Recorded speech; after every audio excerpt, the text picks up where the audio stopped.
a world where nuclear war has begun, vampires fought back in super real 3D.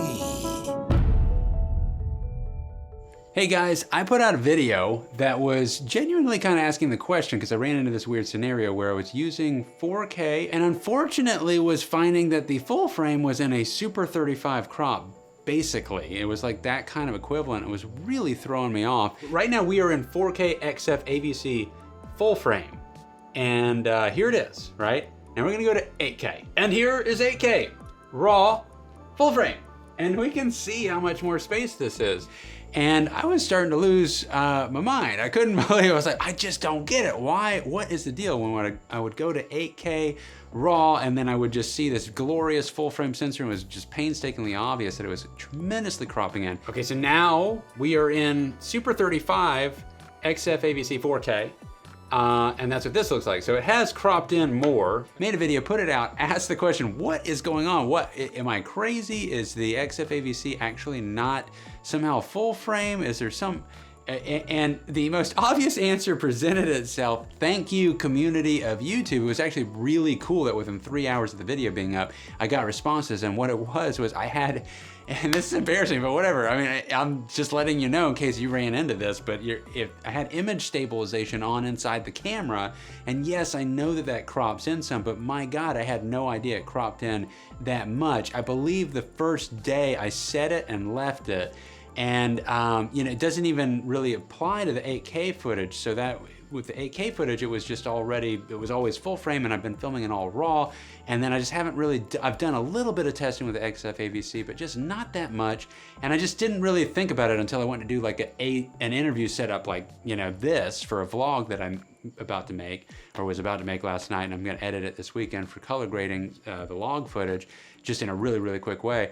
But it's like a crazy amount of crop. Like you can do a little bit of crop, but if you put it on high, it is truly like a 35mm crop. Now, the reason I'm still putting this video out is in case for any reason you're having some issue where you're in the same little complete brain fart mode of like your 4K being cropped in and you're like, what the hell, it is full frame, why isn't it full frame?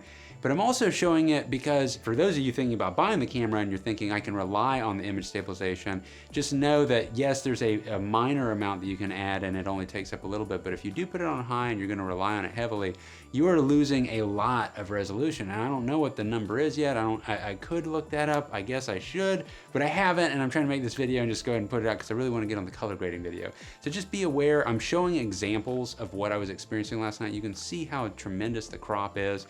So just know that that is a part of the equation. Now, if you did want to use it, but you still wanted the full frame look and you're okay with the hit on resolution, what I also was figuring out in there when I still thought I was actually getting the full resolution is I tried my speed booster on there, and if you do put the speed booster on with that stabilization on its highest setting, you're still gonna actually have a full frame look. I wanna go ahead and now go from this 8K full frame like this over to 4K XF-AVC with the speed booster, and let's see what the difference is in, you know, in our full field of view here. All right, and here we go.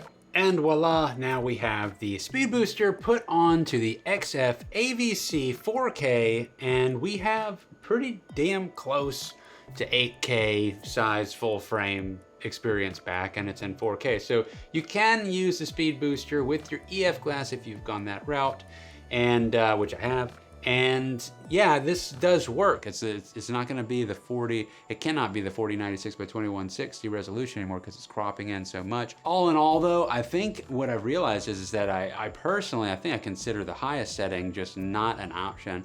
I might mess around with the most minimal setting. I'll probably will, but at the same token, I don't know. I'm really just loving the 8K. And honestly, I'm not experiencing rolling shutter issue with the camera.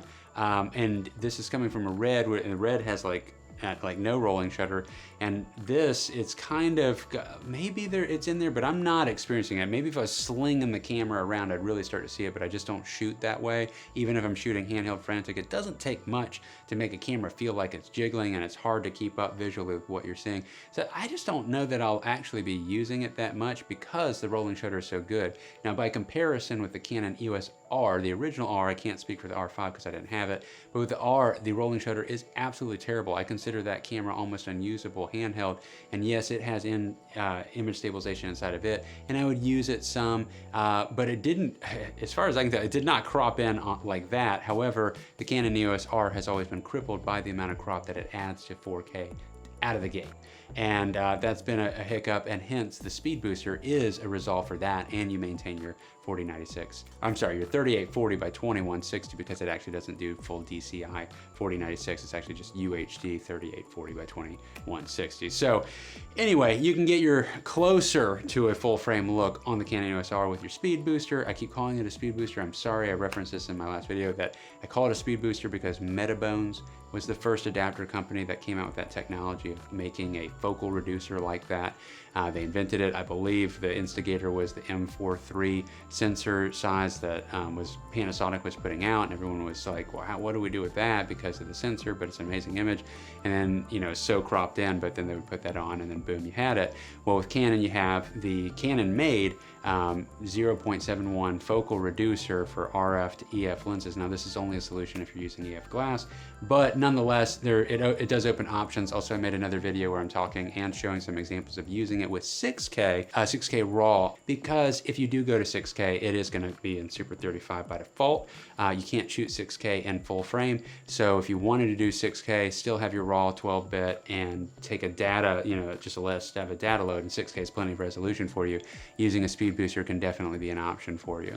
So anyway, I've showed examples from the video that I put out. I've gone ahead and made that video unlisted because I don't want to, the question was, does it even really have full frame 4K? And I don't want to mislead anybody. That is not the case. And luckily, it was really, really cool. Within 3 hours, people chiming in on the comment thread saying, have you checked your image stabilization inside the camera? And sure enough, that was exactly it. How cool was that to be able to just resolve the issue so quick? So that's exactly the kind of community thing that I want to experience on YouTube.